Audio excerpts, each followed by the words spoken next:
Hi friends and families, notice போர்டில் announcement வந்த மாதிரி பை மோட் ஸ்மார்ட் ஆப்பை எப்படி டவுன்லோட் பண்ணுறது, நான் உங்களுக்கு வந்துட்டு என்னோடய கோடு வந்துட்டு அனுப்பியிருப்பேன். ஸோ அதை கிளிக் பண்ணிங்கனாக்கா இந்த மாதிரி இன்ஸ்டால் கேட்கும். கூகுள் ப்ளேயில் போய் இதை இன்ஸ்டால் பண்ணிடுங்க. இன்ஸ்டாலேஷன் பண்ண உடனே அதுக்கு ஒரு நம்பர் கொடுங்க. உங்களோட கரண்ட் நம்பர் கொடுத்தீங்கனாக்கா உங்களுக்கு வந்துட்டு ஒரு ஓடிபி வரும். ஓகே, ஸோ இந்த ஃபார்மேட்டில் தான் டவுன்லோட் பண்ணணும். உங்களுக்கு டவுன்லைனர்ஸ் இருந்தாங்க அப்படின்னா இதே மாதிரி ஃபார்மேட்டில் டவுன்லோட் பண்ணிவிட்டு ரெஃபரல் எடுத்து அனுப்புனீங்கன்னா அவங்க டவுன்லோட் பண்ணுவாங்க. டவுன்லோட் பண்ணும்போது உங்களுக்கு வந்துட்டு பாயிண்ட்ஸ் ரிவார்ட்ஸ் ஆட் ஆகும். ஓகே, ஸோ இந்த மாதிரி டவுன்லோட் பண்ணியாச்சு. டவுன்லோட் பண்ணி ஓப்பன் பண்ணிட்டேன்.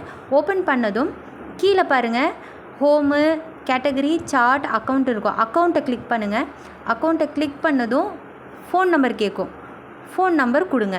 ஸோ நான் இங்கே என்னோடய ஃபோன் நம்பர் கொடுக்குறேன். நீங்கள் உங்களோட ஃபோன் நம்பர் கொடுத்தோன்னே அதுக்கு ஒரு ஓடிபி வரும், மெசேஜில் வரும். ஸோ மெசேஜில் போய் ஓடிபி பார்த்துக்கோங்க.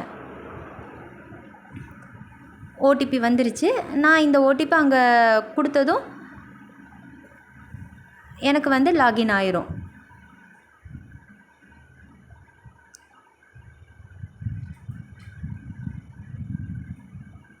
ஓகே, ஸோ லாகின் சக்ஸஸ்ஃபுல் வந்துருச்சு. இப்போ நீங்கள் என்ன பண்ணுறீங்கன்னா மறுபடியும் அந்த அக்கௌண்ட்டுக்குள்ளாரே கிளிக் பண்ணிங்கன்னா my order, my coupon, settings, reward எல்லாமே இருக்கும். இன்வைட் ஃப்ரெண்ட் அப்படின்னு இருக்கும் பாருங்கள். இன்வைட் ஃப்ரெண்டு இப்போ யாருமே வந்து பர்ச்சேஸ் பண்ண வேண்டாம். இன்வைட் ஃப்ரெண்டுங்கிறதுல ரெஃபரல் கோடு இருக்கும். என்னோடய கோடு 00TD பாருங்கள். இன்வைட் லிங்க் இருக்கும். இதே மாதிரி உங்களுக்கும் இருக்கும். நீங்கள் என்ன பண்ணுறீங்கன்னா உங்களோட டவுன்லைனருக்கு நீங்கள் இந்த லிங்க்கை காப்பி பண்ணி அனுப்புகிறீங்க. ஷேர் யுவர் ஃப்ரெண்ட்ஸை கொடுத்தாலும் காப்பி பண்ணிக்கலாம், இல்லையா லாங் ப்ரெஸ் பண்ணி கூட காப்பி பண்ணிக்கலாம். காப்பி பண்ணிவிட்டு யாருக்கு அனுப்பணுமோ